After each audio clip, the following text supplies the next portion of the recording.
For those of you who don't know me, I'm Dr. Soloway. I'm the rheumatologist at this place. And I've been in practice 21 years. And rheumatology is interesting. So if you think you know about it, I don't think anybody knows about it till they're actually a rheumatologist. But we're going to cover spondyloarthropathies. So you may have heard the term, you may not have heard the term, but we'll make sure before today's over, at minimum, everybody at least knows what spondyloarthropathies are. So I have to give Matt some thanks because I don't know how to do PowerPoints, I don't know how to do slides, and Matt graciously put together the slides for me last night while I took the pictures either out of the ACR slide collection or some of the ones from my office on the website. So if you guys want to see cool pictures, if you go to my website, the office website is drsoloway.com, and for about 30 or 40 diseases, we've photographed as much as I can remember to photograph in, I guess in the last 10 years. Somebody lost a SD card with about 350 pictures, and that really didn't make me happy because whatever was on that disk I have not seen again, and it's kind of upset me. But nonetheless, everything that you need to know at a resident level will be here, I think, and I'll try to hit on, as I usually do with these lectures, I'll try to tell you what I think anything pertinent for the boards will be. And there's always a lot of rheumatology on the board exams. So the internal medicine board exam always has 12 to 15% rheumatology. Probably overweighted, actually, but as much as cardiology. Okay, so with that, spondylo refers to the spine, and arthropathy, of course, arthritis. Okay? So by definition, a spondyloarthropathy is an arthropathy that technically has to involve the spine. And I say technically because when we refer to the spine, we refer to the spine as the axial skeleton, which is the cervical spine, the thoracic spine, the lumbar spine, and the pelvis, which typically includes the SI joints and the symphysis pubis. So technically, to have a spondyloarthropathy, by definition, you need to have one of those components involved. That being said, there are many patients who have spondyloarthropathy, perhaps somebody with an acute monoarthritis of the knee who has Reiter syndrome, or somebody who has psoriatic arthritis, or any number of examples which we're going to discuss today. They may not have any identifiable axial disease, at least at that time, but in theory, somewhere in the course of their disease, they should have axial involvement. The other thing about spondyloarthropathy is that the other name for it really is seronegative spondyloarthropathy. So when we talk about seronegative, we really mean rheumatoid factor negative.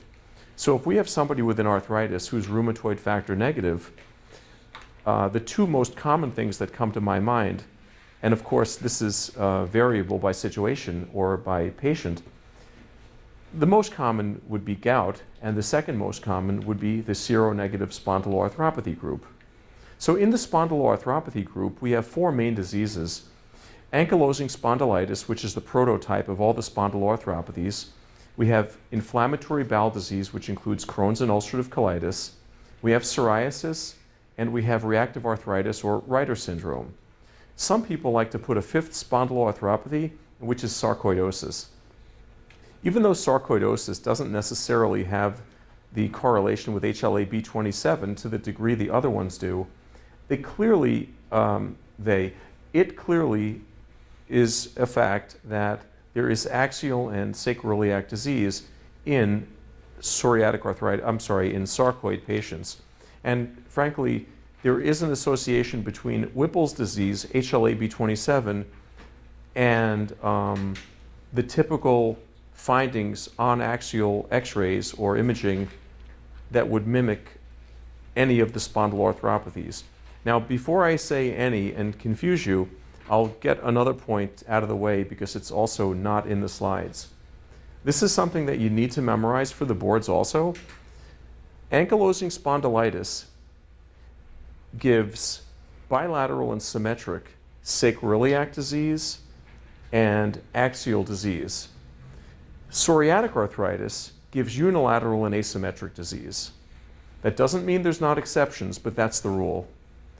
Crohn's arthritis of the axial skeleton is indistinguishable from ankylosing spondylitis. So if you show me an x-ray of a 65-year-old man who has fusion of the sacroiliac joints bilaterally, I will not know if they have Crohn's or ankylosing spondylitis. And frankly, nobody else will know either. Now, with sophisticated testing or not so sophisticated testing this day, something really important like a history, if a person has no history of inflammatory bowel disease and they have other family members who have ankylosing spondylitis, it's more likely they probably have ankylosing spondylitis. That same person, if they have positive ASCA antibodies, if those are off the wall, then that person clearly has Crohn's disease. So there are going to be some distinguishing features. But it's very important to know that psoriatic arthritis is different because it's unilateral, one SI joint, and the pattern throughout the thoracolumbar spine is typically asymmetric. All of the diseases will affect the cervical spine in a reasonably similar way by fusion, and they can fuse the anterior portion. There can be syndesmophytes anteriorly. There can be fusion of the posterior elements, which is actually the facet joints. So before you get to the point of a bamboo spine, which I will get to, which is when everything is fused by syndesmophytes as opposed to osteophytes, and I will explain the difference between them, basically everything becomes fused. One other point of interest before we move on with the slides is I think it's important to note that the first finding, and I think these are very important depending on what your interest for rheumatology is, what your interest for treating people with back pain is.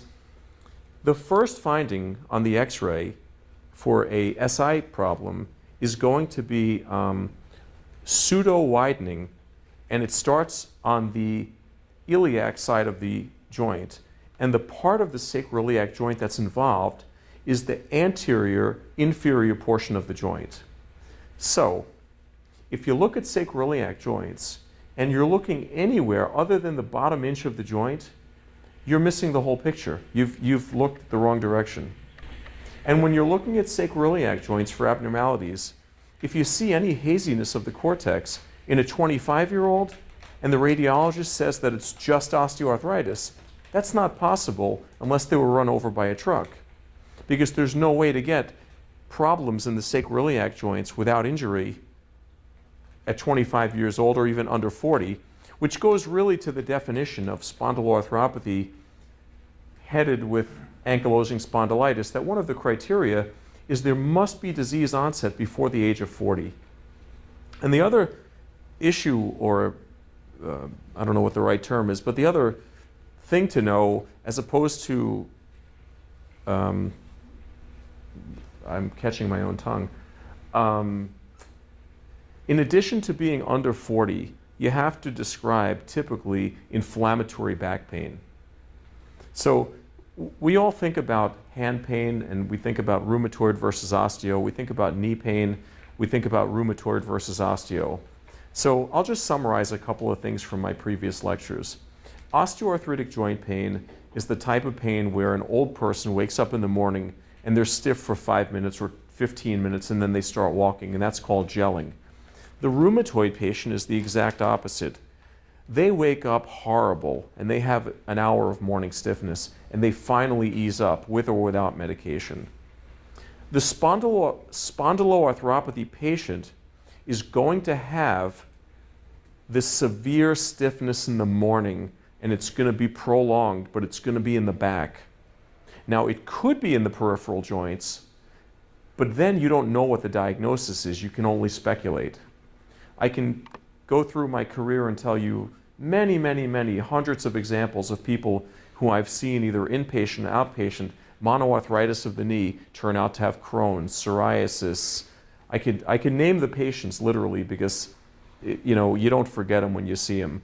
The typical sarcoid arthritis, even without sacroiliac involvement, in the acute case is typically arthritis of the knees with periarthritis of the ankles. Well, periarthritis of the ankle means everything around the ankle is swollen, including the Achilles tendon. Well, guess what's always involved in spondyloarthropathies? Frequently the Achilles tendon, along with the SI joints, the symphysis pubis, the costochondral margins, the SC joints, and all the things that you're not familiar with rheumatoid arthritis. And since I mentioned, I just mentioned something that I wanted to go back and mention again. What was the last thing I just mentioned? The Achilles? The Achilles. Okay, thanks. Um, um, the portion about the Achilles that's important to talk about is to know that we all know what bones and ligaments and muscles and tendons are, but we don't know what enthesis is. Does anyone know what enthesis is? No. An enthesis is where the tendon inserts. So when you think of a bone inserting to a muscle connected by a tendon, now you need to think that a tendon is connected to a bone by an enthesis. And in spondyloarthropathy, you get inflammation of the enthesis, E-N-T-H-E-I-S-I-S. That'll be in the slides. So these are the key things, the cornerstones of spondyloarthropathies, okay? I'm going to try and summarize them without looking back at the slides. You have to be under 40. You have to have inflammatory pain. It should involve the back.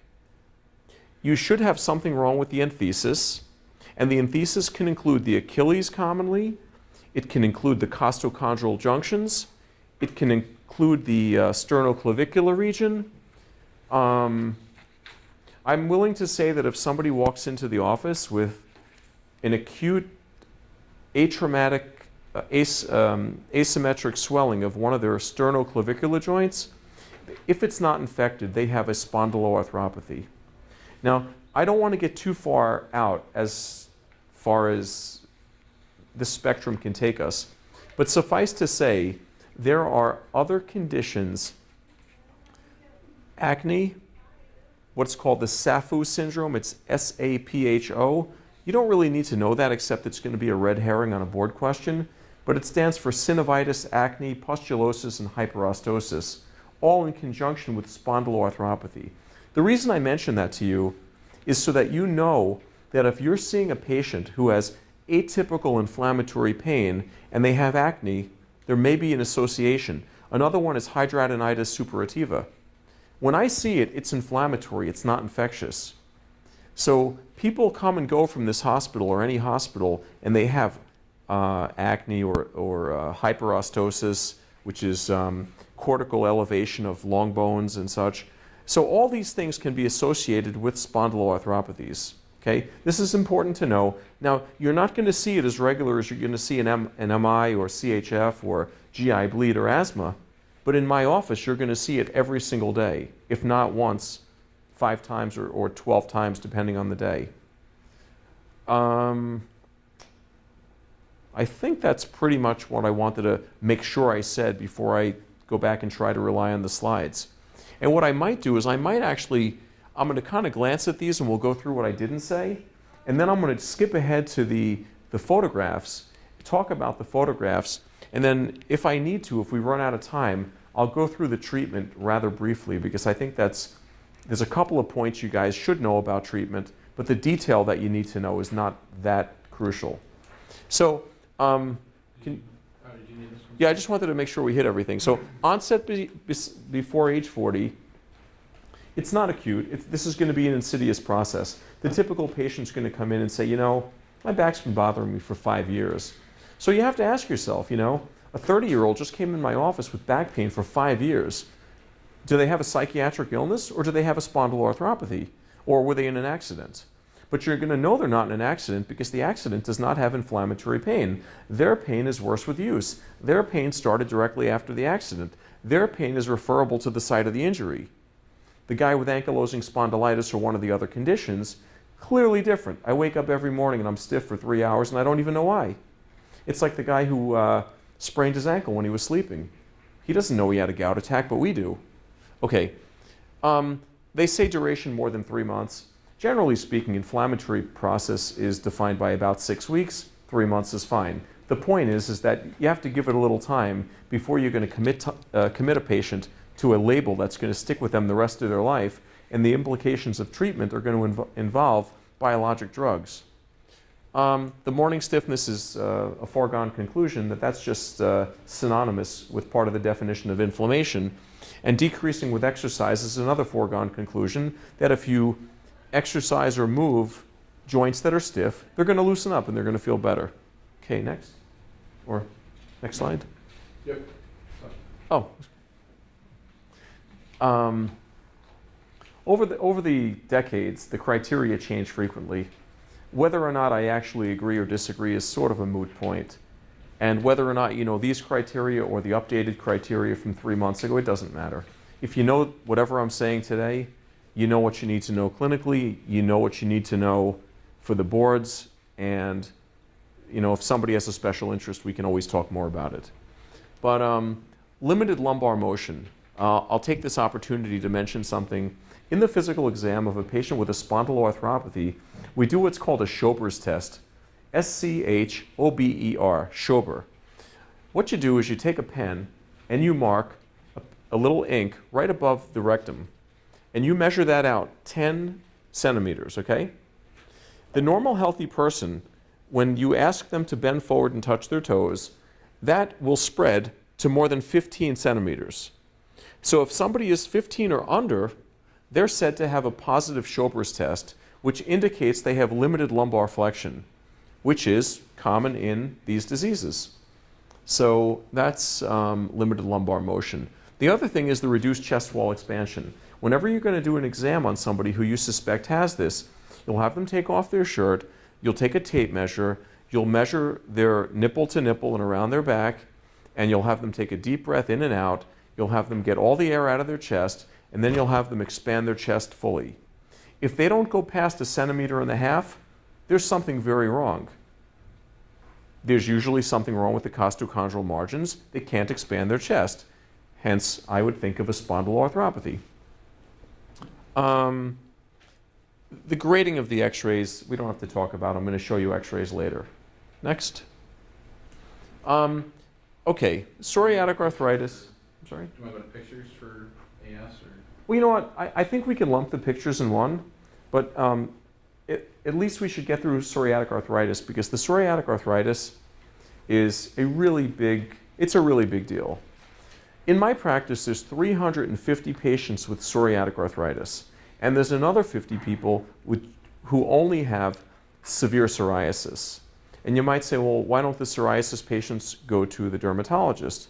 Some of them have, but the dermatologists either don't know how or are not comfortable using biologics, and that is the treatment.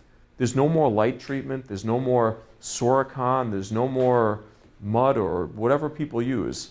There's biologics and there's methotrexate. Unless somebody can't take those drugs, those are the drugs, and they never fail. Never say never, never say always on the boards, but in my practice, I have not had a failure yet. Okay, so here's what I want you to know about psoriatic arthritis.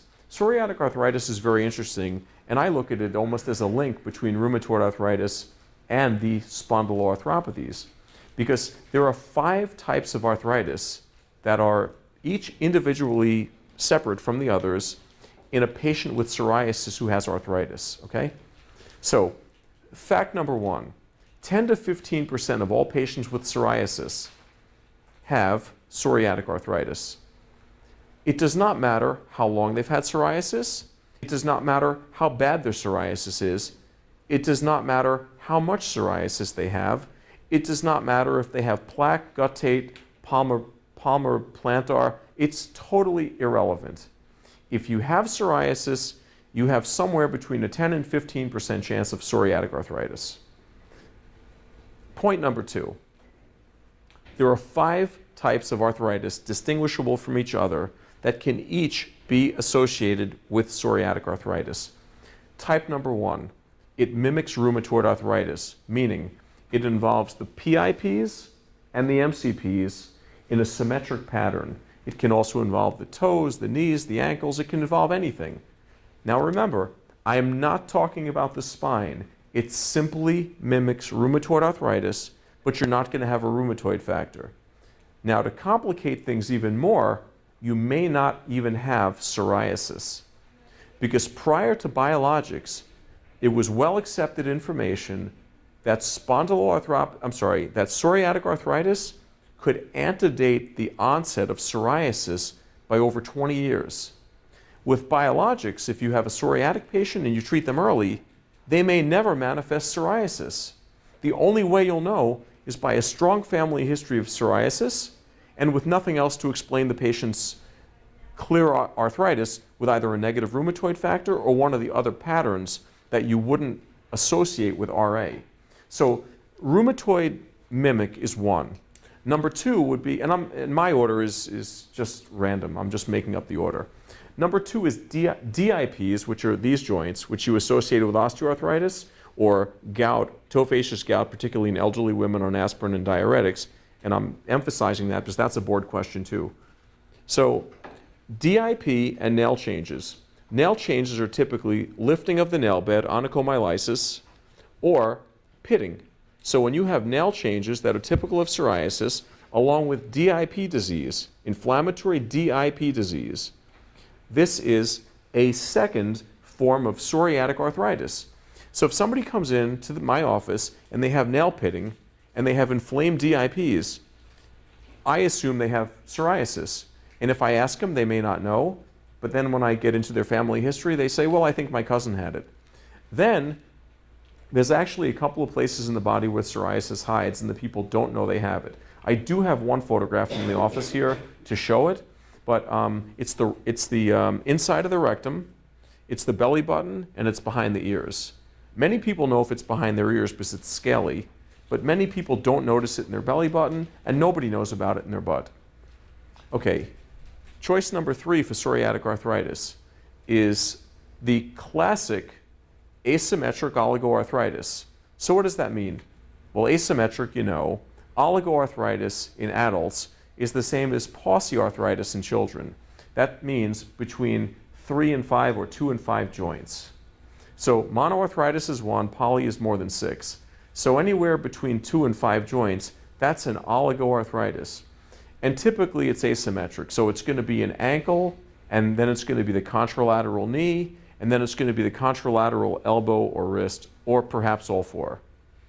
So if somebody has inflammatory joints in that distribution, so we're talking wrist, elbow, shoulder, hip, knee, foot, and ankle. 2 to 3, 4 joints, probably psoriatic arthritis, or at least a high possibility. Differential diagnosis, other spondyloarthropathies, hepatitis C, probably not RA, possibly lupus, but probably not. And there's a list of 100 other things, but when common things occur commonly, this is what you think of. Okay, so that's 3 things now. Number 4, which is why psoriatic arthritis is considered to be worse or more destructive than rheumatoid arthritis, is so-called arthritis mutilans. And I do have photographs to show you of arthritis mutilans, but this is when you get a pencil and cup deformity. You get lysis of the joint. On the bottom of the joint, you'll whittle down the, you'll whittle the, if we were doing a x-ray, and this were my, here's my PIP. So this phalange is whittled down to a pencil, and here it looks like a cup. I'll show you pictures. It almost looks like complete lysis and destruction, tophaceous gout, infection, diabetic foot, whatever. But it's very mutilating, and the people have such loss of joint, they develop an accordion digit, and there is a picture of that in here as well. And last but not least, for psoriatic arthritis, there is the Spondyloarthropathy, the SI joint, unilateral asymmetric. So pick one. It's right or left. It's not both. If it's both, it's going to be severe on one side. It's going to be mild on the other. If you look at the thoracic, cervical, lumbar, you're going to see syndesmophytes, some on the right, some on the left, as opposed to ankylosing spondylitis or Crohn's, where it's totally symmetric. And in the worst case, the bamboo spine, which I will show you pictures of, it is completely symmetric and there's no motion at all, none. I'm going to skip to the pictures, but before I get to the pictures, I think it's only fair, since this is a 100% clinical lecture, that I gotta say 2 or 3 more things just before I go there. Crohn's disease and Crohn's arthritis is completely indistinguishable from the arthritis of ankylosing spondylitis. There's lots more to be said, but let me just make that point clear.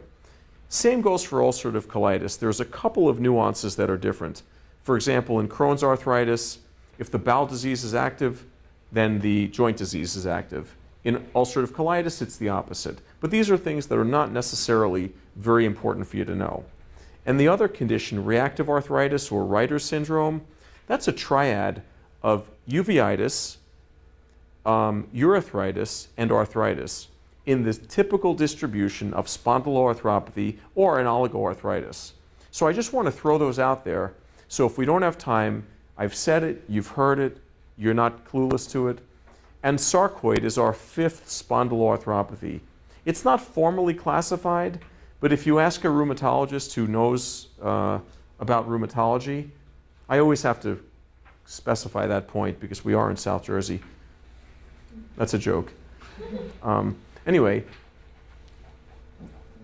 majority of rheumatologists recognize that sarcoid is the fifth spondyloarthropathy. Okay, so those things being said, I'm going to move ahead and go to the pictures. And with the pictures, the other thing that I wanted to discuss was I want to make sure I get through the extra-articular manifestations of these diseases because they're very important. And they are equally important for all of the spondyloarthropathies. Probably less so for psoriatic arthritis, but certainly for Crohn's and certainly for ankylosing spondylitis. So I'll tell you what, before I do this, let me just make a couple of points because I don't remember the slide specifically.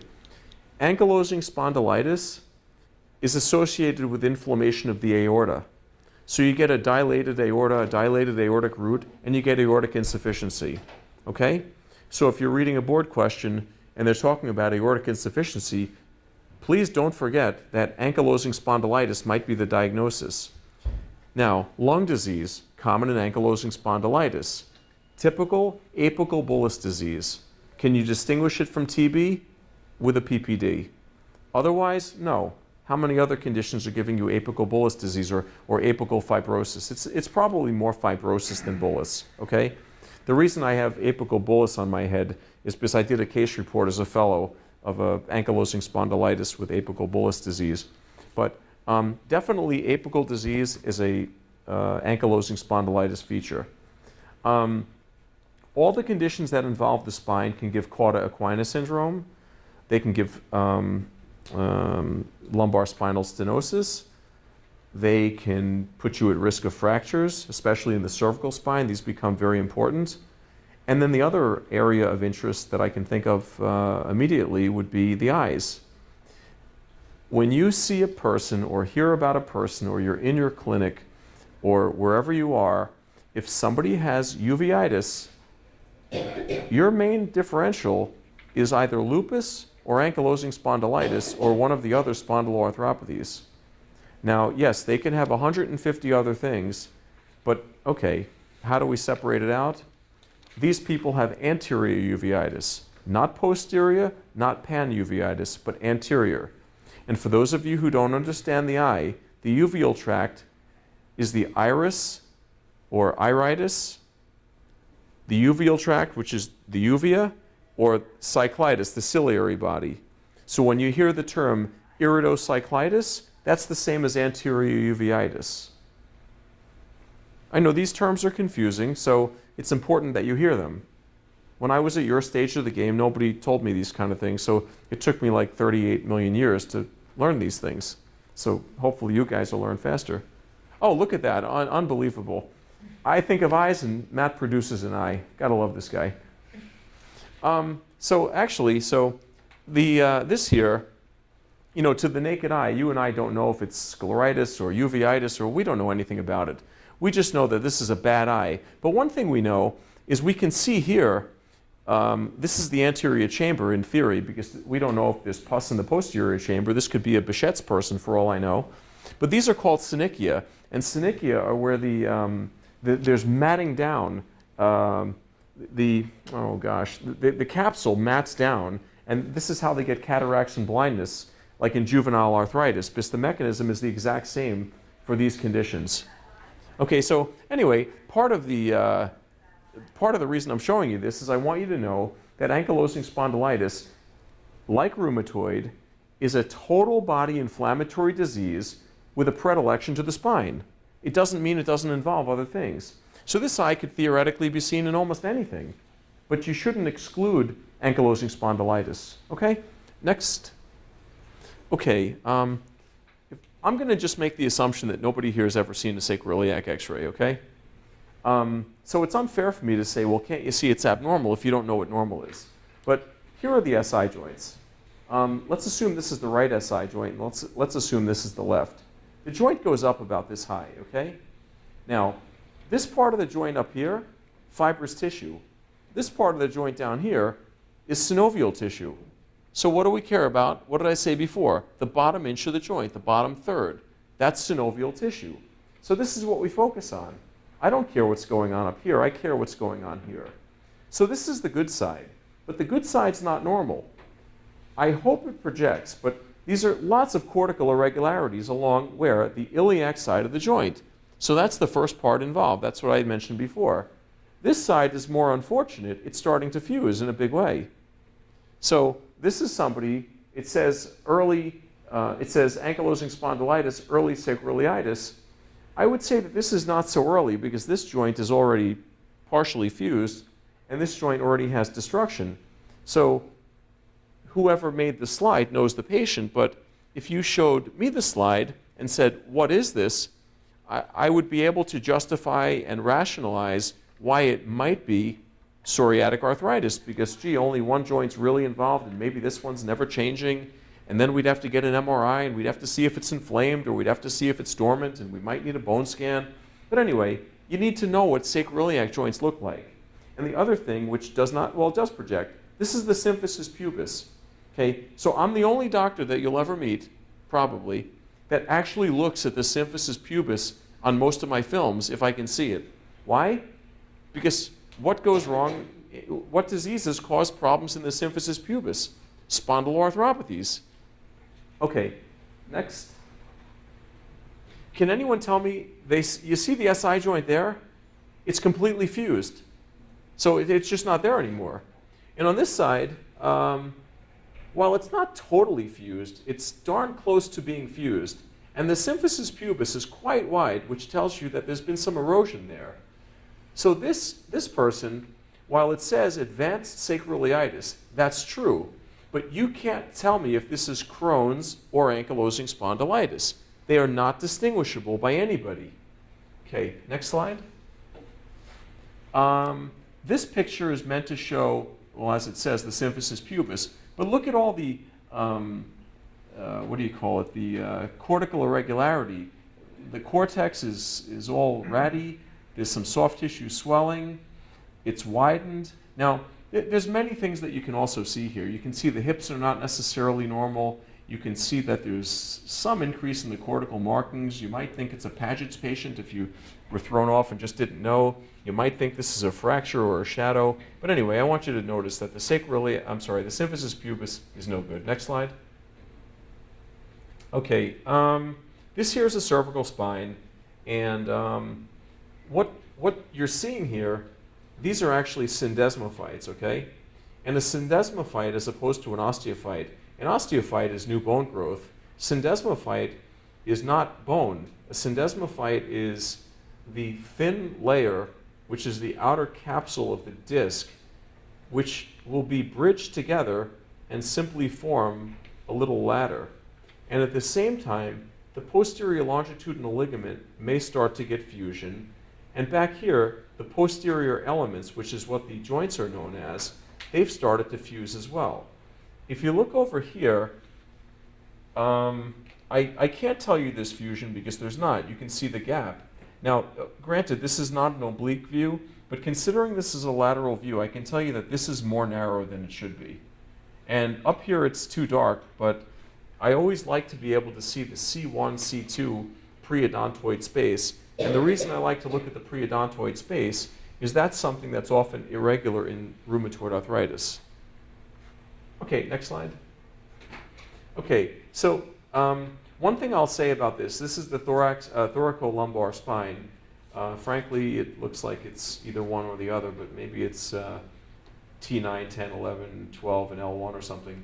But the most important thing here that I want you to know, the original finding, or the first finding in most spondyloarthropathy patients on X-ray when they describe their inflammatory back pain is actually squaring of the end plates, okay? So here is some end plates. This end plate right here is a 90-degree angle. So that's squaring of the end plate. Up here, you don't have a 90-degree angle. So this is a little comparison where I can show you, gee, this one is pretty normal, but this one, there's no mistake about this. This is slight erosions causing the 90-degree angle. So therefore, that is the earliest and first place to look is the thoracolumbar junction, probably from T9 to L2, and you look at the end plates. If the end plates are squared, that person has a spondyloarthropathy. The other thing you'll see here, you'll see the syndesmophyte, which crosses the disc space. It's not elevated, it's not an osteophyte. There's no way to confuse it with an osteophyte. The problem occurs when everything fuses, the person becomes at a very high risk of a fracture. If they get in a minor fender bender, they'll snap their spine in half, and that's the worst issue there. Okay, next. Okay, so this is, I mentioned before, a bamboo spine. So the bamboo spine quite obviously looks like a piece of bamboo. Everything is fused. So even on this angle where you can look anteriorly, obviously you can all see that both sides, it's bilateral and symmetric. So the reason this isn't psoriatic arthritis is because it is bilateral and symmetric, and I already said that it can't be psoriatic arthritis if it's bilateral and symmetric. So therefore, this here has to be either ankylosing spondylitis or Crohn's arthritis. Okay, next. These are just autopsy findings of the exact same thing. Bridging of everything. Oops. The key thing to note is that everything is bridged. Okay. Next. Next. Okay, the Cauda-Equina syndrome I mentioned before. I trust you guys know what Cauda-Equina syndrome is. I'm sure there's at least one person that doesn't. So anyway, Cauda-Equina syndrome is when you have a cord compression below the level of the cord. So the cord ends in 80% at L1 and the other 20% usually L2. But if you have a compression down at L5, you still have problems. You just don't have upper motor neuron findings. You have lower motor neuron findings, which is why if somebody comes in with no control of their bowel or bladder, as opposed to spastic bowel or bladder, they have Cauda-Equina syndrome. So you're welcome to the one person in the room that may have not known that. I was always the shy guy too and would never ask. Okay, so here's another thing. I had mentioned the Achilles before. It's important in these conditions to note that when you see this irregular bone formation or heterotopic bone or fuzziness or cortical irregularity, that this stuff is seen in these conditions. Now, this is not specific. This could be sarcoid, but less likely. So this could be ankylosing spondylitis, Reiter psoriatic, or bowel disease. Next. Okay, apical fibrosis. Again, just to point out that there are extra-articular manifestations of ankylosing spondylitis. And this would be, for the most part, this would be specific more in ankylosing spondylitis than the other three conditions we're speaking of. Okay, next. This slide is really a reminder that in ankylosing spondylitis, there's definitely aortic valve disease, dilatation of the aortic root, aortic insufficiency. It shouldn't be forgotten about. Okay, next. You can just bypass this as this is pretty much the same reminder. Okay, before I go on to talk about the psoriatic pictures, I realize that I don't know if we have slides, but I definitely want to make sure I talk about HLA-B27. Okay, so HLA, well, we could stay at the same slide. Okay, we have the percentages of. Oh, we do? Okay, if we have them, then we'll get to it at the end. That's fine. Oh, okay. Want me to keep going through pictures? Or? Well, yeah, let's go back to the psoriatic pictures. Because it's probably, I think it's more important that you guys see the pictures and try to, you can remember the pictures. And you can always read about B27 if I forget to say something.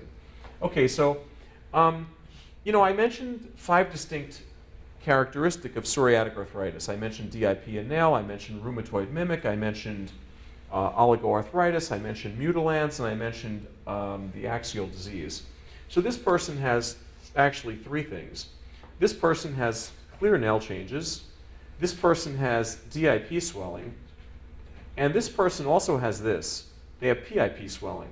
So this doesn't 100% fit for DIP and nail, but it would be pretty obvious to miss this as a psoriatic arthritis patient. This is about as classic as it can get. Okay, so here's your typical psoriatic arthritis involving DIPs and nails. Okay, next. This is pretty much the same in an African American. Nail changes, DIP swelling. Now, if you say, well, how do I know the DIP changes are not osteoarthritis? Well, to some degree, there may be osteoarthritic changes, but if I look at the PIPs and they're totally normal, to have these changes without really bony hypertrophy seen, it would be a pretty far stretch. And there's a psoriatic plaque. Okay, next. The reason I'm showing this slide is because of that finger right there. I mentioned the word accordion digit before.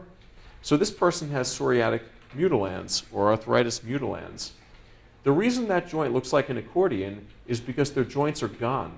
They're either gone or there is the pencil and cup deformity, which we have an x-ray of. Okay, we can go to the next one. The nail changes, again, they're pretty indisputable as to what they're from. Okay, this is pitting. Now, in some people, pitting is normal, and some people say 3, 4, 5 pits is okay. But if you see somebody with 100 pits, I would say that that's not okay. And if you kind of need some epoxy to fill in the pits, there's definitely an issue, and they probably have psoriatic arthritis. Okay, next. Okay, this is dactylitis. Well, they're calling it a sausage digit. I don't know if there's a difference between sausage digit and dactylitis. I was making jokes with Matt before because I hadn't read sausage digit in decades, and I'm thinking, gee, sausage and peppers and sausage and cheese. But anyway, when you see a digit that looks like this in a toe, you better think of Reiter syndrome or psoriatic arthritis. You're not going to see this in ankylosing spondylitis or Crohn's. But this is almost sine qua non for one of those other conditions. And in fact, it's this toe and this toe. And I think the difference between sausage digit and dactylitis is that in dactylitis, you will not have the appearance of a bowling pin. You'll have literally straight. It'll be like a bullet. It'll be the casing of a bullet, that shape, where there's no irregularity of anything. But you will not see the joint because every layer between the skin, the skin and down to the bone, every layer is inflamed. And that's what dactylitis is. Tendons, ligaments, muscles, everything, even the bone, the osteitis is all inflamed, okay? All right, next. Okay, so here we have here's an x-ray, obviously. One of the things I want to point out is here. This is a pencil and cup deformity. So this is diagnostic. Well, I don't know if I'd go so far diagnostic. It's 99% diagnostic of psoriatic arthritis. If I see this in my office, I'll say it's 100%. If you guys see this, I can give you a couple of other differentials, but you see the whittling away, right? So there's your pencil, and here's your cup. So that's a pencil and cup deformity. This is called arthritis mutilans. You're getting it a little bit here as well. So what else could this be? Well, that could be tophaceous gout. This could be osseous sarcoid. This could be an infection, I suppose, although infection wouldn't really look so symmetric and clean like that. But definitely tophaceous gout, definitely sarcoid, not ankylosing spondylitis. And the one other disease, which I'll just throw it out there because you're here and I'm here, there's a condition called multifocal reticulohistiocytosis. It's one of the three things in our differential for inflammatory DIP disease. You really don't need to know about it other than if you see DIP disease like this, if it's not tophaceous gout or psoriasis and they have purple nodules on their knuckles, that's the other condition they might have. And it's diagnosed by bone marrow biopsy. Okay, next. Okay, so here is, this is a beautiful pencil. It's totally, sharpened up. This is supposed to be a little bit of a cup. Here it's fused, so this is complete fusion. Here's an erosion. Here's an erosion. Cortical irregularities. Okay, next. This here is a penis. Okay, but in all seriousness, this penis is associated with, this is the rash called circinate balanitis. So circinate, it's ring-like, and balanitis, so its location. But when you see this rash in somebody, you're not going to catch this. They're not infectious. They're not infected, but this is a sexually transmitted condition, essentially.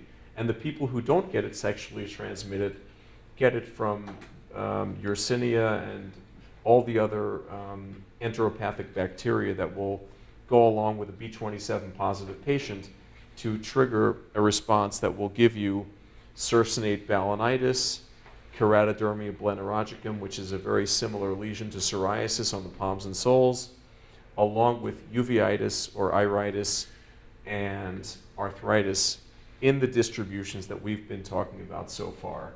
So if you can imagine that this is the dried up lesion, I don't really see what I want to see here.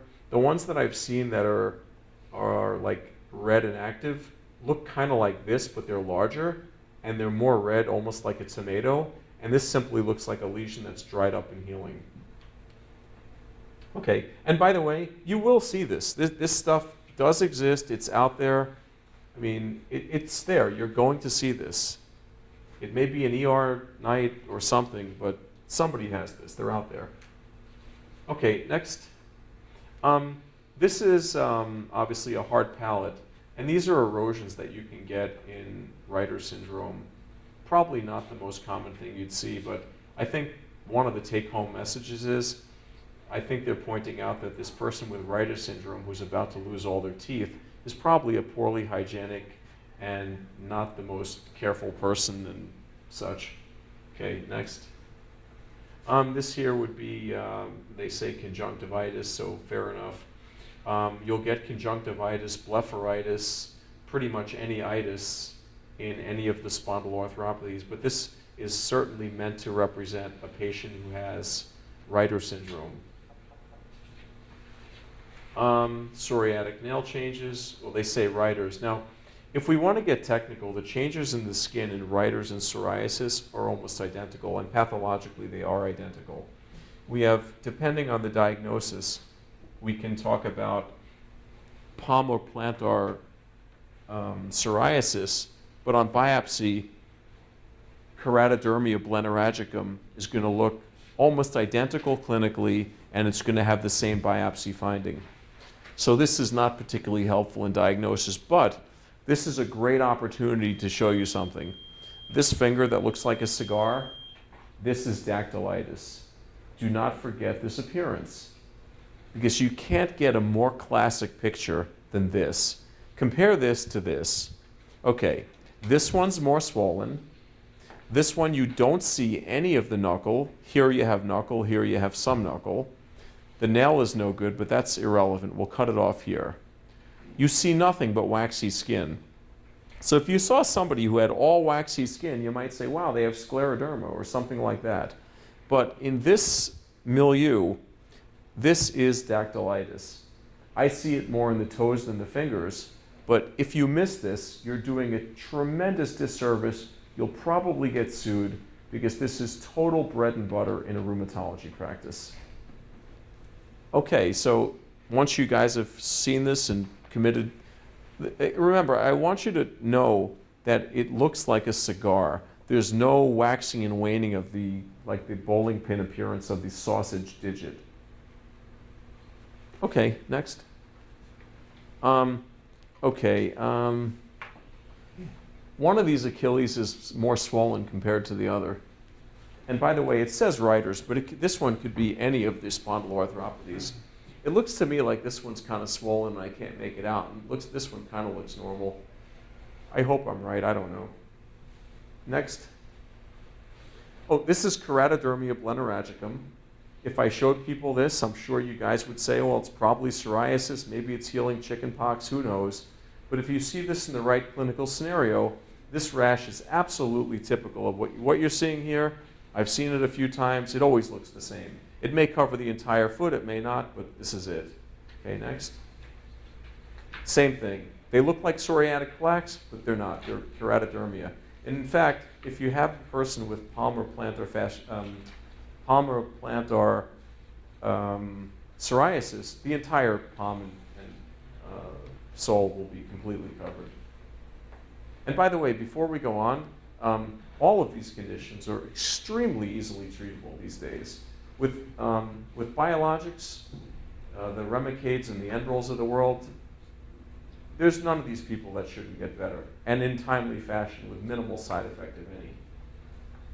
So here's another one of the same. Okay, next.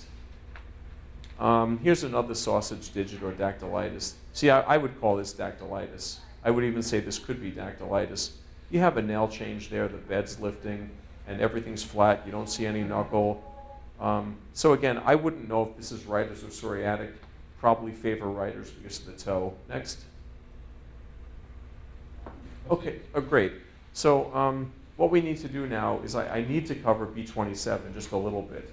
And even if it's for 5 seconds, and even if we run out of time, I'll tell you the 3 things about B27 you should know, and then at least you'll have another board question and you'll understand why B27 is ordered, why it's not ordered, what it means, when it's ordered, and who orders it. Oh, if you go back to that last slide, this is 1947, 57, 67, 77, let's call it 87. So every 10 years in the life of a guy with ankylosing spondylitis without treatment. So here's the normal healthy guy. Here he's starting to get a little increased thoracic kyphosis because it starts in the thoracic spine. Now all of a sudden he's 20, now he's 40, he's hunched over, he's got a cane, he's losing more height, his pelvis is tilting, he's lost musculature in his legs, and he's just sort of falling apart. And one of the things that used to be important before biologics was prism glasses. These guys would walk along like this. They'd be very distinct, and they'd have to look down to look forward by their prism glasses. And some of the old timers, especially some of the military guys that are like in their 80s that have these diseases, they do use prism glasses. But once they're fused, even with biologics, you're not going to unfuse them. Okay, so let's talk about HLA-B27 because I don't think we necessarily have a lot of information here about it. And then I'll just tell you a quick, a little brief thing about the treatment of these conditions, okay? So HLA-B27 is an antigen. It's a genetic marker. It's on, it's a human leukocyte antigen, obviously HLA. And there's some very interesting things about this HLA-B27.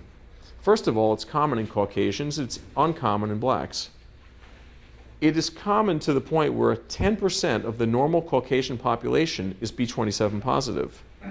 It is so uncommon in blacks that when we suspect spondyloarthropathy in a black, we actually have to look at the HLA-B7 and look for cross-reactivity. People who live in northern latitudes, Eskimos, have an extraordinarily high propensity, they have a high incidence of B27 positivity, and hence they also have a very high incidence of the spondyloarthropathies. So there are Eskimo tribes, Indian tribes, where northern latitudes, extremely high B27 positive, and tremendous caseloads of people with these diseases. If you go down to the more cooler climates, you'll find extraordinarily low, and if you just want to talk about the equator, you talk about the black people live near the equator, and they have a very low incidence of B27, and these diseases are much less common, okay? So let's just take that for a fact. So now if we look at the diseases, by definition, to have ankylosing spondylitis, you have to have an HLA-B27. So you can say, well, gosh, if I have fusion of the SI joints bilaterally and they don't have a B27, does that mean they have to have Crohn's? Possibly, I don't know. But that's a very good point. So in that person, you'd go check their ASCA antibody. But remember, never say never, never say always, and nothing's 100%. But for what you need to know, for ankylosing spondylitis, B27 must be positive, okay? But if you randomly screen it, 10% of your patients that are white will be B27 positive and have nothing wrong with them. It'll generate a consult to me. They're going to have a little back pain, and I'm going to be knocking my head against the wall because every test is going to be a little fuzzy. And by the way, This is the most difficult diagnosis for me to make. It's much easier to diagnose some rare condition like polychondritis or Behçet syndrome, not this. These are so vague in their presentation, and the people are so stoic with their history. Nobody wants to have a problem with themselves. And the B27 positivity doesn't mean they have it. So now if you took the other diseases, Reiter's, Psoriatic, Crohn's, there's going to be a percentage, and I'll just average it without looking. It's about 50 to 75% across the board, that if a person has B27 positive with oligoarthritis, they have a B27 arthropathy, which is pretty synonymous as saying they have a seronegative spondyloarthropathy. Okay? So the couple of take-home points that I need to make is B27 is very important. It is a very, very strong genetic marker. It's probably the strongest genetic marker that we have in rheumatology to actually say, look, you have fused SI joints, you have a B27, you're from a northern latitude, your whole family has this, and that's what you have.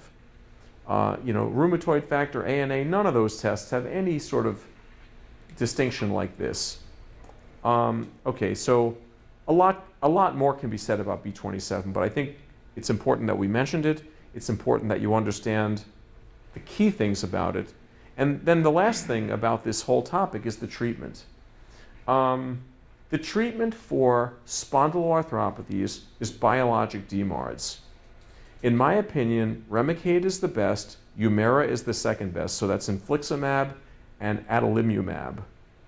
But that's a broad statement, so don't write that down because they're never going to ask you on a test which one is a better biologic. They're going to make sure you know that biologic is the answer. But so let's get a little more specific than this. Somebody comes in the office on day one with a stiff back. You don't start them on a biologic DMARD. You have to do something else. So the typical first treatment when you suspect these conditions is NSAIDs. NSAIDs and perhaps physical therapy, which the number one therapeutic modality is swimming. Why? You stretch your back. Okay. So you take the NSAIDs, you maximize the dose, they don't get better, they come back.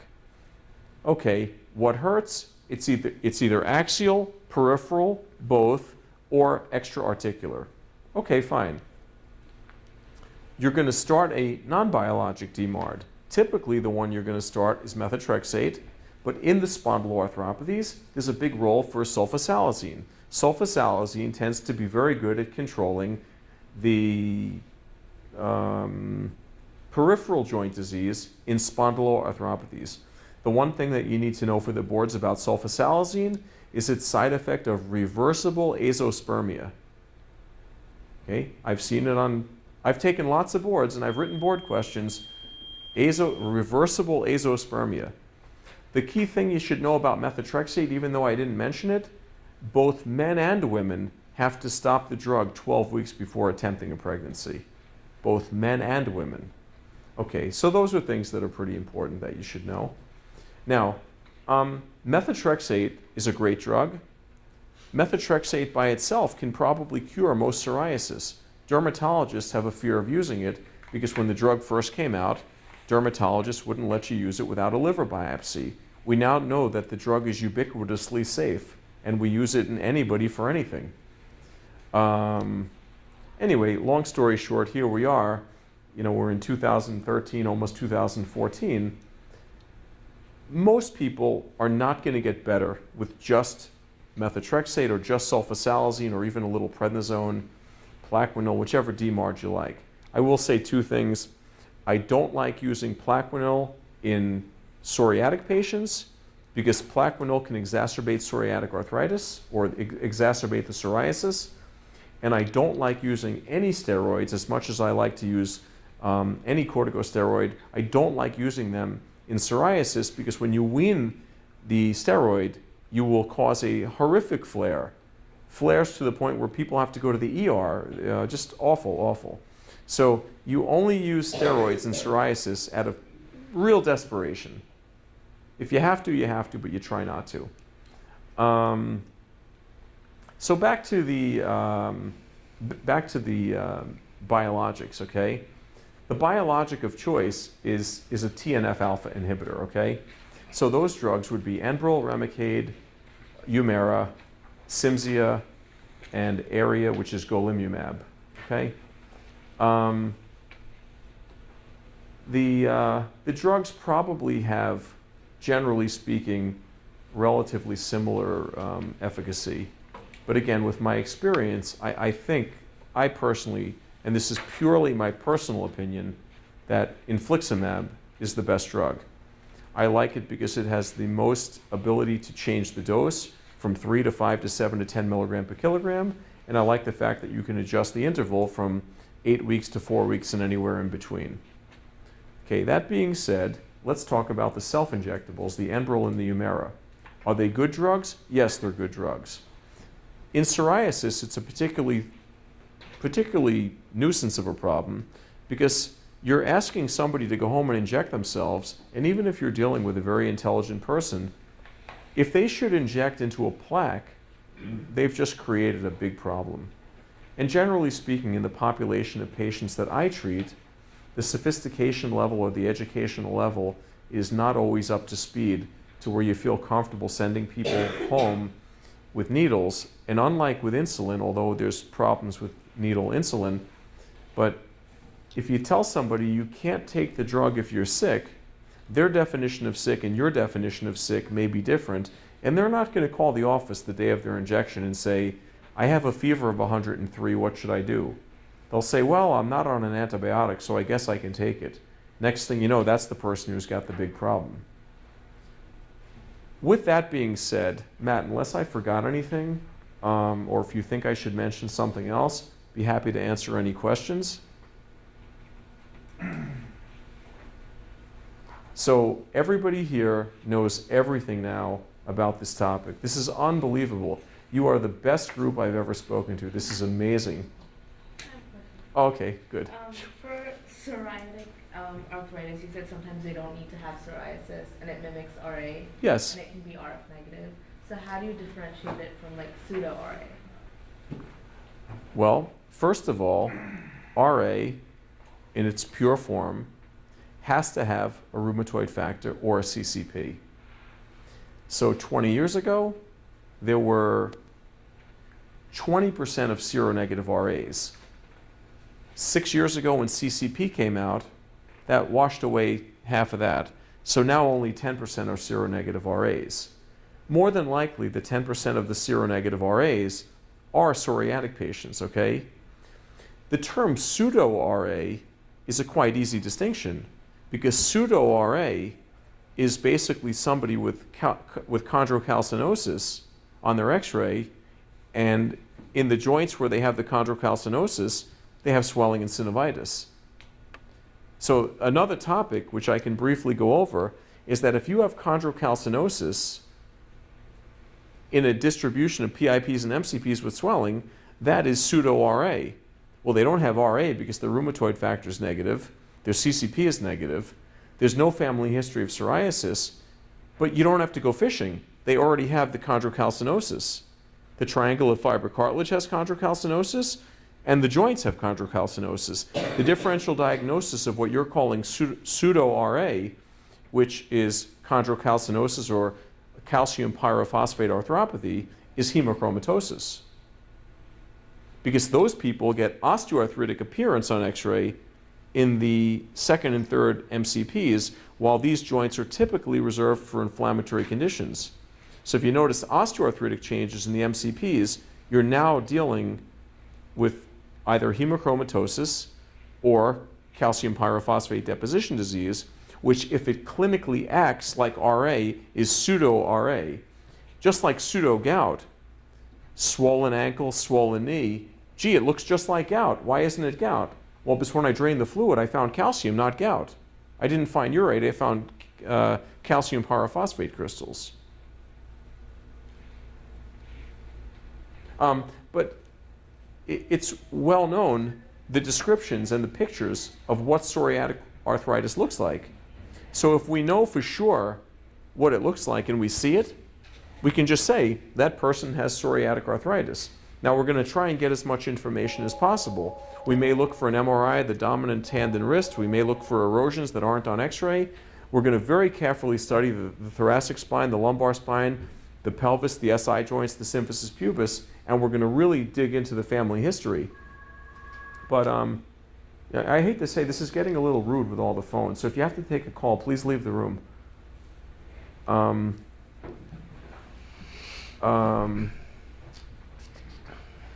So psoriatic arthritis has a classic appearance. And if you see that appearance, that's what they have. And you can go through the literature for the past 50 years.